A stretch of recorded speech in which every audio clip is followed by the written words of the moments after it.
So ito yung itsura niya dito sa labas, mga kababayan. Oh. Ayan. Ayan yung kusina. Maluwang-luwang na rin, mga kababayan. So maganda. Hopefully matatapos na para sa ganun may ayos natin yung mga gamit yan sa loob, mga kababayan. Kasi yung mga iba nasa loob ng bahay Ayan. So ito yung magiging itsura dito sa labas. Alright. Ayan. Yung mga may pagipagitan dyan, kung napapansin nyo, mga kababayan, tatakpan din yan ng mga kahoy or kawayan ang itatakip dyan para parang may design. Para parang mayroon siyang design talaga. O yan. Dito sa labas, ito yung makikita mo. Ayan. O. Yung sa CR naman, yan yung deposito niya. O. Sa loko yan parang hindi pa nasisementohan yan, mga kababayan. O. Ayan o. Ito yung deposito niya. Maliit lang yung deposito. Tapos ito yung drainage dito sa labas. Alright. Ayan, mga kababayan.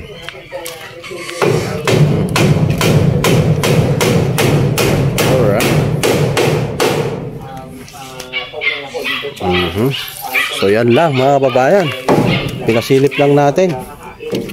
At ayan, paano yung status ng ating kusina dito. So tingnan nga natin kung ano yung niluluto nila.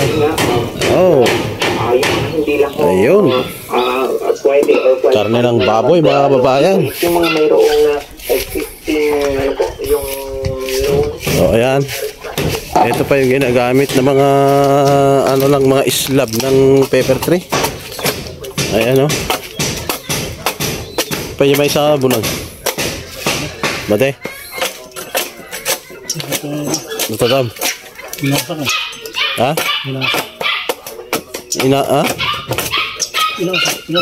Inasab? Kaya ita? Ayun, yung mga slab na yan, yan yung itatakip natin dun sa may kusina, mga kababayan.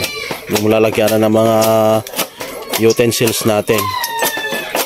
Ayan, yung ginagawa niya. Alright. So yan lang. Sana matapos na. Para maayos na yung mga makapagluto tayo doon. Maayos yung mga gamit doon sa loob. Para naman makapag-concentrate na tayo sa ating trabaho sa labas. Alright. Magandang umaga muli sa ating lahat.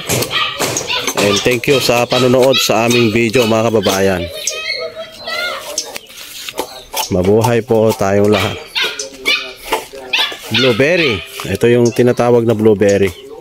Maliliit. Oh, ang liliit. Blueberry, mga kababayan. Oh. Yan, ang blueberry.